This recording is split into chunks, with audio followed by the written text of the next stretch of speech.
plateau, deux invités seuls devant les caméras. Ils sont là pour mener un débat exactement comme ils le veulent. Mais pour commencer, petit aparté.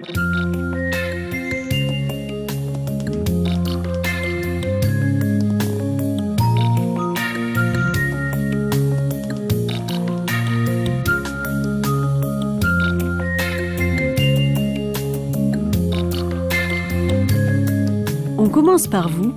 Qui êtes-vous ? Didier Gell, je suis professeur d'addictologie au CNAM, au Conservatoire national des arts et métiers. Et par ailleurs, je suis médecin à l'hôpital, je m'occupe beaucoup du VIH-Sida. Et c'est à ce titre que je me suis impliqué dans les toxicomanies et les dépendances. Et à votre avis, pourquoi est-ce vous qui êtes là aujourd'hui ? Sans doute parce que j'ai eu une implication personnelle assez importante quand j'étais à la mission interministérielle, quand j'ai lancé la première campagne cannabis et où j'ai fait effectivement un des axes forts du plan d'action gouvernementale, avec des résultats finalement qui ne font pas rougir. Même question, présentez-vous. Je m'appelle Jean-Pierre Coutron, je suis psychologue clinicien. Je travaille dans une consultation spécialisée en toxicomanie, comme on disait autrefois, dans les Yvelines à Mantes-la-Jolie. Et je suis par ailleurs président d'une association nationale, l'ANITEA, l'Association nationale des intervenants en toxicomanie et addictologie. Et pourquoi vous pour ce débat ? Peut-être en tout cas parce que pour moi, cette hésitation entre lutter contre les drogues ou aider les personnes à faire avec des situations dangereuses, c'est une question que, à titre personnel et à titre de représentant d'une association, je porte depuis très longtemps. Top chrono, vous avez maintenant 30 minutes pour vous exprimer et vous écouter. Avec une lumière rouge qui s'allumera si on a besoin de vous interrompre. Première partie du débat.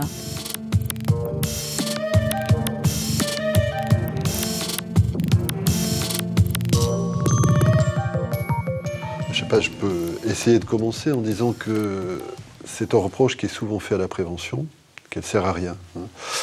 Et on peut se poser la question de se dire qu'est-ce qu'on attend de la prévention. J'ai parfois l'impression qu'on attend des choses impossibles. On attendrait de la prévention qu'elle dissuade des adolescents ou des jeunes de se conduire comme des adolescents ou des jeunes, c'est-à-dire de faire des expériences. Si c'est ça, j'ai l'impression qu'on dira qu'elle sert à rien. Si on attend de la prévention qu'elle aide à faire des expériences pas trop dangereuses, peut-être qu'elle est moins inutile qu'elle n'y paraît. Mais quelle est votre perception ? C'est comme ça, moi, que je l'attraperai. Ma perception, c'est que les jeunes ne sont pas imperméables à la prévention, qu'ils sont extrêmement demandeurs d'informations, qui les aident à mieux gérer les risques. En fait, le problème, c'est qu'on est dans un système de prohibition. Et donc, s'ils ont l'impression que la prévention, ça se résume à dire « vous n'avez pas le droit de consommer », voilà pourquoi on va vous montrer pourquoi vous n'avez pas le droit de consommer. Et ils ont l'impression qu'on les traite comme... qu'il y a un décalage entre le système de loi d'interdiction et puis la pratique qui fait qu'aujourd'hui, plus de la moitié des adolescents à 16 ans ou à 17 ans ont au minimum expérimenté le cannabis. Et que plus de 10% en tout cas en consomment régulièrement. Donc s'il y a un discours de prévention qui consiste à juste dire c'est interdit, ce n'est pas recevable. C'est intéressant que vous le disiez comme ça.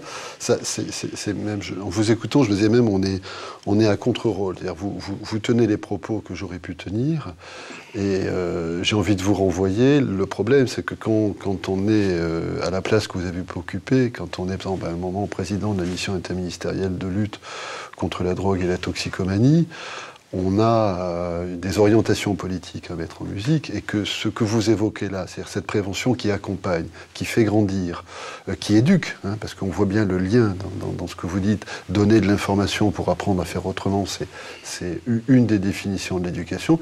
Cette prévention-là, sur le terrain, on a rarement l'occasion de la mettre en place. La plupart du temps, les acteurs que nous sommes, on est convoqués justement pour relayer des campagnes d'information dont on sait qu'elles ne sont pas forcément très pertinentes, et on est relayé pour en rajouter dans le rappel de l'interdit ou de l'interdiction, où on est convoqué pour des actions ponctuelles, parce qu'il y a eu tel ou tel problème localement, et qu'on nous dit « faites-nous une action de prévention ». Ce qui est l'opposé de cette espèce d'accompagnement progressif que vous avez décrit. Et ça, c'est quand même... une façon de retourner. Est-ce que les jeunes sont perméables à la prévention? Non. Oui, effectivement, ils ont envie de quelque chose. Mais est-ce que nous sommes capables, en tant que société, de mettre en œuvre ces actions de prévention? Non. Même quand vous étiez président de la MILT, on a eu beaucoup de mal à innover sur ce terrain-là. Enfin, on a quand même un peu innové, dans la mesure où on a fait la première campagne de prévention sur le cannabis, première en France et première en Europe, et que dans cette campagne, ce que j'avais souhaité, c'est qu'on s'attaque aux idées fausses qui circulent sur le cannabis, et qu'on avait fait faire des témoignages, d'authentiques témoignages de fumeurs intensifs de cannabis, qui montraient que, par exemple, une idée fausse, c'est qu'avec le cannabis, on se fait plein d'amis. Bon, c'est peut-être vrai pour les consommations occasionnelles, à des fêtes où on prend très peu de cannabis, mais quand on fume régulièrement du cannabis, tout seul, matin, midi et soir, on ne se fait pas plein d'amis, au contraire, on perd tous ses amis. Donc c'était un des spots, il y en avait 5, un des spots de la campagne cannabis, qui s'adressait finalement aux consommateurs qu'on appelle problématiques de cannabis. Et on leur donnait aussi un numéro de téléphone, et on leur donnait des lieux où ils pouvaient aller consulter. Vous en savez quelque chose, puisque vous en dirigez un. Cette campagne, alors, elle l'avait choisi, et vous le rappelez, de prendre les comportements les plus quotidiens des adolescents. Mais moi, je me souviens de réunions qu'il y avait eu à ce moment-là, et je me souviens de l'accompagnement de cette campagne. C'était pas dit dans la campagne officielle, mais l'accompagnement de la campagne, c'était quand même beaucoup cannabis et risques schizophréniques. Et on retombait à nouveau dans cette difficulté de parler raisonnablement de quelque chose qui nous fait déraisonner. Je reste marqué, moi, par une réunion où un certain nombre de mes collègues et d'éminents psychiatres étaient arrivés, et on avait vu un certain nombre de débats se décaler là-dessus, sur l'idée que fumer du cannabis, ça avait un lien avec la schizophrénie. On sait bien qu'il y a un certain nombre d'éléments, mais on a vu à ce moment-là à quel point il est difficile de rester sur une proposition éducative, et à quel point on a toujours envie de faire peur, d'agiter comme ça des grands fantasmes. Oui, c'est vrai. C'est vrai que la schizophrénie, enfin les liens cannabis-schizophrénie, ça touche un nombre infime de personnes. Et c'est vrai que c'est à ce moment-là, en même temps, que sont arrivés, je dirais, un faisceau d'arguments qui font penser qu'il y a quand même un lien entre cannabis et schizophrénie. Donc, schizophrénie, maladie très rare, et le cannabis pouvant déclencher sans doute des schizophrénies, et peut-être même être un facteur causal parmi d'autres, c'est-à-dire sur des terrains prédisposés, génétiquement ou par l'environnement. Bon, c'est des liens troublants. Et comme c'est arrivé à ce moment-là, en même temps, je dirais, il y a eu un effet médiatique qui fait qu'on en a beaucoup parlé. Ce qui était important, c'est qu'on accepte l'idée que le cannabis n'était pas un produit anodin. Qu'il y ait un changement un peu des représentations, en disant, bon, on est dans un monde où on fume du cannabis. Quand dans une société, il y a la moitié des jeunes à 16 ans qui ont pris du cannabis, je ne pense pas qu'on peut difficilement aller en arrière. On peut peut-être diminuer un peu, retarder l'âge de l'expérimentation, diminuer la fréquence des usages. Ça, je crois que c'est des choses importantes, parce que si on demande à la prévention de donner aux adolescents et aux familles des moyens que des expériences qu'il est impossible d'éradiquer complètement restent dans des proportions raisonnables et que l'on peut domestiquer, civiliser, on retrouve un peu plus d'utilité à la prévention. Mais je reviens à cette idée que ce travail-là, c'est un travail qui se fait dans la continuité, qui se fait en accompagnant les personnes, qui se fait en déployant un certain nombre d'actions tout au long d'un parcours scolaire ou d'un parcours éducatif, et que cette logique-là, il n'y a rien en France, il n'y a rien dans les politiques publiques qui le porte, qui le garantisse et qui l'institue. On est dans une politique de campagne et de communication. Je voudrais revenir sur l'âge. Je crois que c'est aussi essentiel parce qu'à 16 ans, on a des circuits neuronaux, notamment au niveau du système de la récompense, qui ne sont pas mûrs. Donc c'est beaucoup moins grave, entre guillemets, c'est pas seulement vrai pour le cannabis, c'est vrai pour tous les produits psychoactifs. Ça peut être beaucoup plus ennuyeux de commencer très jeune, que de commencer après 18 ans, je dirais, ou après 20 ans. Donc, et je crois que c'est vrai pour l'ensemble des produits psychoactifs. Donc c'est très important. Quand on voit l'évolution des consommations en France, comme nous le montre l'Observatoire français, l'OFDT, on voit entre 2002 et 2007, il y a eu une baisse assez sensible des consommations de tabac chez les jeunes à 16-17 ans, de consommation de cannabis. À la fois dans les expérimentations qui ont baissé, c'est-à-dire en l'avoir consommé une fois, et puis dans les usages réguliers, ce qui est plus important. Il y a une baisse sensible. C'est pas quelque chose qui a été très médiatisé, parce que on parle toujours des augmentations, c'est terrible, etc. Mais oui, mais si on regarde les chiffres, alors je ne dis pas que c'est un lien direct avec la politique qu'on a menée entre 2002 et 2007, mais je vois en tout cas qu'il y a au minimum une coïncidence entre cette politique d'information et cette de prévention, d'explication avec les professionnels, qui ont été quand même très associés à la campagne, et puis un retard à l'expérimentation et une baisse des usages réguliers. Alors, voilà, ça me fait dire que la prévention, quand on fait une prévention, quand on essaie de faire une prévention intelligente, les jeunes, ils sont parfaitement réceptifs et que les pouvoirs publics s'en préoccupent. Ce qui était intéressant, et ça va nous amener peut-être à cette hésitation entre prévention ou sanction, lutte, mais ce qui était intéressant dans cette période-là, c'est qu'il y a eu cette idée d'associer une campagne à la présentation de nouveaux outils pour les familles et pour les consommateurs. C'était la création des consultations jeunes usagers.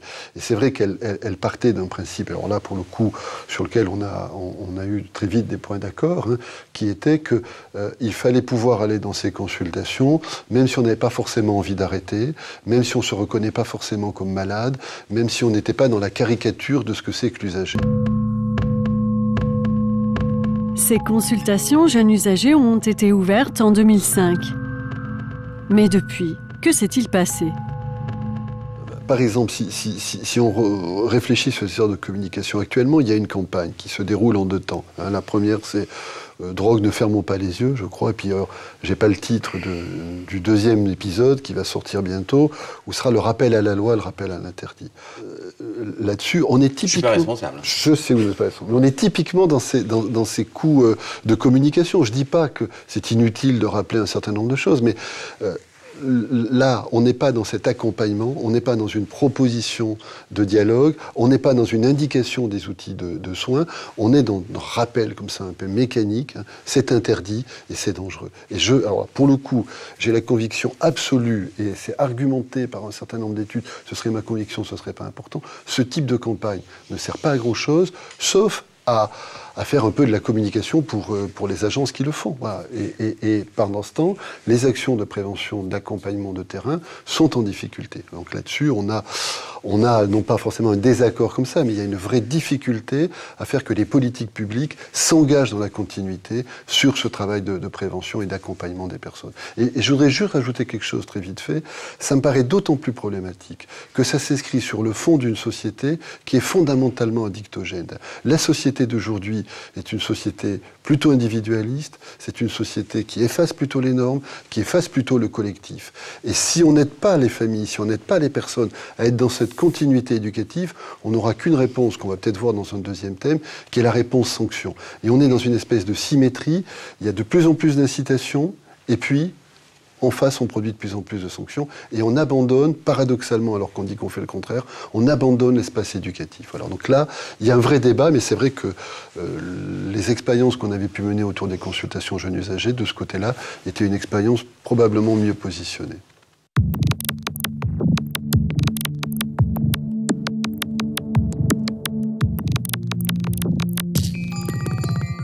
Je veux bien lancer la discussion parce que vous avez été président donc, de la mission interministérielle de lutte contre la drogue et la toxicomanie. Et on est quelques-uns à penser que ce terme lutte est un terme pas adapté. C'est-à-dire que lutter contre la drogue, alors bon, on revient à quelque chose qui est qu'on aurait cette idée qu'on pourrait éradiquer complètement la drogue. C'est la notion d'interdit qu'on met en premier, en espérant cette culture française qu'on va mettre des lignes Maginot qui vont empêcher le danger de venir, et ça empêche, non pas le danger de venir, mais ça empêche de réfléchir à l'endroit où se situe la chose la plus importante, qui est la rencontre entre la personne et ce qui pourra devenir dangereux. Parce que même les drogues les plus dangereuses peuvent être des médicaments, je m'en doute. Je ne suis pas tout à fait d'accord avec vous, Jean-Pierre Coutron. Parce que lutte contre les drogues, lutte contre les dépendances, la dépendance a servi une personne. Donc lutter contre les dépendances, moi je trouve que c'est pas une mauvaise chose, c'est pas condamnable en soi, parce que ça, finalement, c'est lutter pour la liberté de la personne. Donc en cela, je pense que ça peut se comprendre. Bon, la deuxième raison, c'est que la mission interministérielle, la MILT, a été formée aussi pour lutter contre les trafics. Hein, et on entend bien cela. Donc il y a des trafics illicites qui font venir d'autres pays d'Europe ou d'Afrique ou d'Asie ou d'Amérique la cocaïne, l'héroïne, le cannabis, les drogues de synthèse. Et notre société, avec les autres États, vont lutter contre ces trafics. Et d'ailleurs, pour le cannabis, vous savez, c'est près de 50% du cannabis produit qui est saisi. Donc c'est un travail énorme. Ce qui n'empêche pas le cannabis, comme les autres produits, d'être tout à fait disponible, je dirais, facilement accessible, c'est surtout vrai pour le cannabis et de plus en plus pour la cocaïne, et deuxièmement, d'être de moins en moins cher. Donc, est-ce que ces moyens de lutte sont efficaces ? Ils sont plus performants, mais on ne peut pas dire qu'en termes d'accessibilité, ils soient efficaces. Peut-être pour qu'on non pas obligatoirement qu'on soit d'accord, mais que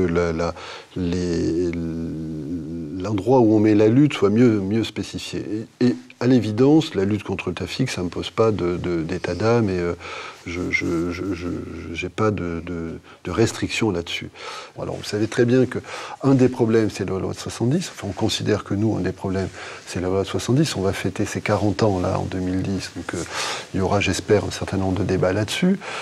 Elle pénalise l'usage d'un certain nombre de substances, notamment les drogues illicites, les stupéfiants. Donc, l'idée, c'est pas de dire l'interdit ou la lutte est mauvais. L'idée, c'est de dire, est-ce qu'un jour, on pourra réfléchir dans ce pays sur la façon graduée dont on place un certain nombre d'interdits, en faisant attention à ce que ces interdits, pour empêcher quelques personnes de consommer, ne mettent pas en difficulté encore plus de personnes qui sont dans des consommations, et en faisant attention de bien différencier ce que vous évoquez, avec lequel je suis d'accord, lutter contre la facilitation de la présentation de la consommation, et pénaliser l'usage, qui du coup vient pénaliser un certain travail que l'on doit faire avec les usagers. Et je crois que là-dessus, c'est une vraie difficulté de notre société d'avoir ce débat. Je constate que dans d'autres pays, on nous l'oppose récemment en disant, mais regardez, des pays qui avaient été plus tolérants deviennent plus sévères. Mais ces pays ont eu la chance de pouvoir faire fluctuer leur législation, de pouvoir l'adapter, de n'en faire pas une espèce de mythologie de l'interdit, et de pouvoir la redéployer. Moi, je conçois tout à fait qu'une société, d'une période à l'autre, décale un peu son gradient. Ce qui me fascine, c'est combien depuis 40 ans, sur un certain nombre de substances, alors qu'on en a vu l'inefficacité, on continue de maintenir un interdit d'usage, et on continue de faire comme si cet interdit d'usage, à lui tout seul, enfin, j'exagère un peu, mais en tout cas, était la protection centrale de ce dispositif de lutte. Et là-dessus, je pense qu'on n'a pas été bon. Oui, ce qu'on peut dire, c'est que dans tous les pays européens qui ont des lois un peu différentes, on ne voit pas de lien entre la sévérité d'une loi tout à fait. Et le comportement des adolescents et de jeunes adultes qui fument du cannabis. Il n'y a pas de correspondance. Bon, la France est un des pays qui a la loi la plus dure, au moins dans les termes de la loi, parce qu'elle n'est évidemment pas appliquée. On ne condamne pas à 1 an de prison et à 3 750 € d'amende un jeune qui a été interpellé en fumant un joint. Or, c'est ce qui est dans la loi.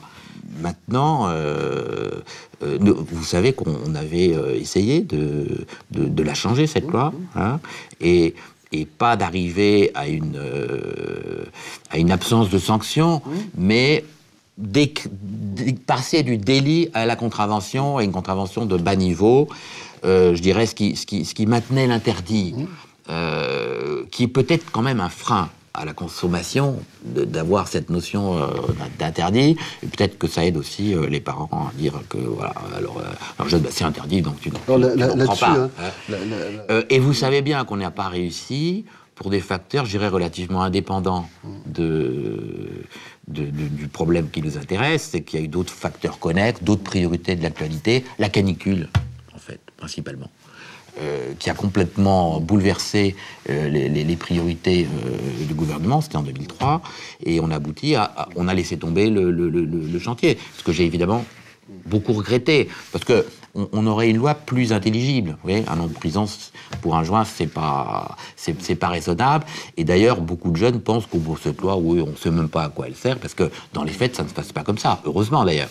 On est sur des choses qui, globalement, ne sont pas bonnes dans la pédagogie qu'on veut faire de ce produit. Donc, je crois que, bien évidemment, il n'y a pas un souhait, mais je trouve quand même qu'on a beaucoup de mal à faire avancer dans l'opinion publique cette idée que ces mesures de lutte, ces mesures d'interdiction, cette façon de prendre des postures comme ça, ça ne passera pas, c'est un véritable piège. Et je redis, parce qu'on en a parlé un peu dans l'échange de la prévention, c'est d'autant plus dommage que, du coup, ça nous dédouane, et ça dédouane une partie des personnes dont ça devrait être le métier, de travailler sur l'évolution de l'accompagnement éducatif qu'il faut faire aujourd'hui. Parce que je voudrais reprendre, on a beaucoup parlé du rajeunissement de l'âge de consommation, mais a-t-on fait l'effort de reconnaître que c'est rajeunissement aussi de la rencontre avec la sexualité, rajeunissement aussi de l'acte de consommation classique, l'acte de consommation commerciale, rajeunissement de l'acte à laquelle on a ses premières cartes bleues et tout. C'est-à-dire que pourquoi voudrait-on que sur ces produits-là,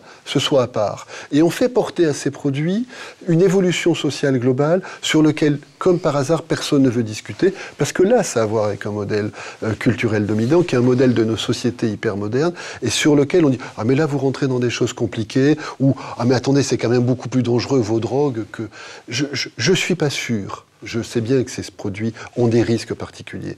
Mais je ne suis pas sûr que pour un adolescent, les dissocier comme ça, ce soit un service qu'on lui rende. Je ne suis pas sûr que pour les familles, je suis même sûr de l'inverse, dissocier comme ça, ce soit un service qu'on les rende. Et je suis bien sûr que du coup, en faisant comme si le danger il était là et que là, on n'aide pas ce travail éducatif que, soi-disant, on est tous d'accord pour promouvoir. Et là, je trouve que l'insistance sur le mot lutte est une insistance dangereuse parce qu'elle continue de faire fonctionner cette espèce de tabou et de non-dénonciation.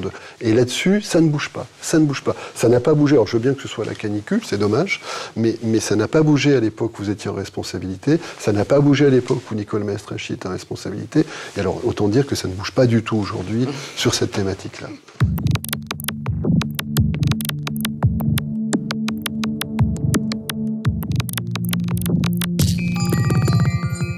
On peut avoir l'impression qu'il y a une incohérence parce qu'on peut plus facilement acheter du cannabis dans certains pays que dans d'autres. Mais en fait, je crois qu'il faut revenir un tout petit peu en arrière et voir que les États ont tous signé ce qu'on appelle les conventions internationales. Ces conventions internationales, elles ont été inventées par les Américains pour lutter contre le trafic d'opium qu'organisaient l'Angleterre et la France, qui ont intoxiqué massivement la population chinoise, de manière à avoir une monnaie pour payer tout ce qu'on achetait aux Chinois. Et déjà à l'époque, on achetait plein de choses qu'on aimait beaucoup, que ce soit les soieries, les épices, les porcelaines. Donc les États-Unis ont, au début du XXe siècle, progressivement imposé des conventions internationales que la France et l'Angleterre ont signées un peu en rechignant. Mais après, là, bon. Et ces conventions interdisent donc la production, la vente et la détention de ce qu'on appelle d'abord l'opium, ensuite les dérivés de l'opium, la morphine, l'héroïne. On a très vite aussi interdit la cocaïne. Et puis, on ne sait pas très bien pourquoi, dans les années 20, on a rajouté le cannabis. Je dis pas très bien pourquoi, parce qu'en fait, il y avait un pays où on le consommait beaucoup, un peu comme une drogue dure, hein,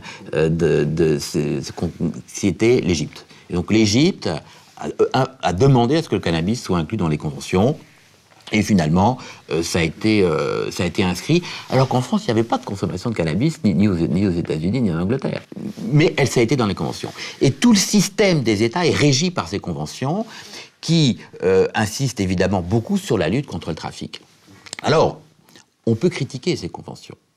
On peut dire que si elles ont été effectivement efficaces contre des États dealers pour arrêter le trafic de l'opium en Chine, est-ce qu'elles peuvent être efficaces contre des narcotrafiquants qui n'ont, je dirais, ni foi ni loi, hein, et qui vont surfer au-delà de la loi et des frontières?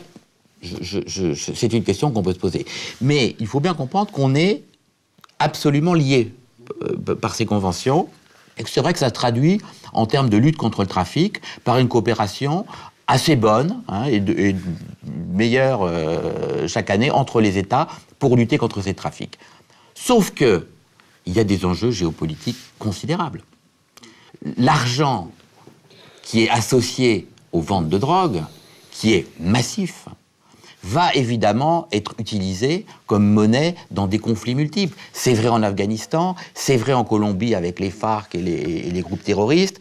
Donc c'est pas si simple de lutter contre le trafic parce qu'il y a d'autres facteurs qui viennent interférer. En ce qui concerne l'usage, la Convention ne parle pas d'usage, elle parle de détention. Donc l'usage sont les pays, hein, qui règlent, qui font les lois. Et c'est sûr que ça complique un peu le travail de prévention. Ça complique aussi la compréhension que les gens peuvent en avoir. Parce qu'ils se disent, c'est pas normal qu'on soit traité aussi différemment, qu'on traite ce problème de cannabis aussi différemment en Suisse, en Allemagne, en Hollande ou en France. Et là, je crois qu'il y a vraiment du travail à faire pour des politiques. On voit bien du coup la difficulté par rapport à ce que vous dites de faire partager ce débat. C'est-à-dire que, bien évidemment, des conventions qui arrivent à une époque sur une logique commerciale et par rapport à une volonté de lutte contre le trafic, elles ont leur légitimité. Sauf qu'aujourd'hui, on nous vend ces conventions contre le trafic comme étant la solution qui réglera la totalité. Et c'est là que les pays sont doublement incohérents. D'abord parce que, au niveau de l'usage, chacun s'en arrange, et tant mieux, parce qu'au moins ça permet à certains pays de faire preuve d'intelligence. Et ensuite parce que globalement, on nous vend une politique internationale sur un sujet où elle n'est pas la plus efficace. Je vais dire un mot sur légalisation et dépénalisation. La légalisation aujourd'hui avec les conventions internationales, elle est impossible. Ou alors il faut changer les conventions internationales. Et c'est très compliqué. Mais il faut peut-être y travailler. Il faudrait commencer au moins à poser le problème. Au moins à poser le problème. La dépénalisation, elle est laissée à la liberté des États. Bon, pour le trafic, il en est hors de question. Pour l'usage, il est possible. Hein, il est possible. Mais là où il y a une contradiction, c'est que, par exemple, le Maroc, qui produit plus de 90% de la résine de cannabis, qui approvisionne la France et l'Europe de l'Ouest, dit, bon, on a du mal à contrôler la production qui a lieu dans le Rif parce que c'est une région difficile, parce que les agriculteurs, ils n'ont pas tellement d'autres choses à faire pousser. Mais les Marocains disent aux Européens, contrôlez, occupez-vous de la demande. Hein, s'il n'y avait pas de demande de vos populations, ben, il n'y aurait pas de problème de trafic de cannabis entre le Maroc et l'Europe. Ils n'ont pas tort. Un des points qui n'est pas logique avec les coffee shops hollandais, c'est que les Hollandes a signé les conventions, le cannabis est illégal, et donc la production est illégale. Donc il y a une tolérance pour les coffee shops, mais les coffee shops ne peuvent pas acheter légalement le cannabis et vont alimenter le trafic. Hein, donc il y a un peu une schizophrénie, là aussi. Personne n'a trouvé de solution simple pour avoir un système régulé, hein, et compréhensible par tout le monde. Je crois qu'il faut s'habituer à vivre dans des sociétés qui produiront des potentiels addictogènes. On est dans une société qui produit de plus en plus la possibilité de devenir addict de tas de choses différentes. Chacune de ces choses a des risques particuliers, chacune a des avantages. Si on devient addict, c'est rarement par hasard, c'est parce que ça nous apporte quelque chose. Et donc du coup, mon souhait serait qu'on fasse les interdits dont on a besoin, on se batte contre les trafics dont on a besoin, mais qu'on revienne vers cette situation de proximité des familles, de ces adolescents, et qu'on leur donne les moyens, non pas de vivre avec, parce que c'est un côté passif, mais de grandir parmi, de faire avec, c'est-à-dire de continuer ce développement. Et je pense que plus on donne des capacités à une personne de faire avec, plus elle fait bien avec, et plus elle y prend du plaisir, et du coup, moins elle tombe dans cette dépendance, qui sont finalement la seule chose qui nous pose problème là-dedans. C'est bien, hein? C'était très intéressant, mais c'est déjà fini. La semaine prochaine, on se retrouve même endroit, même principe, 2 invités en face à face pour affronter des points de vue.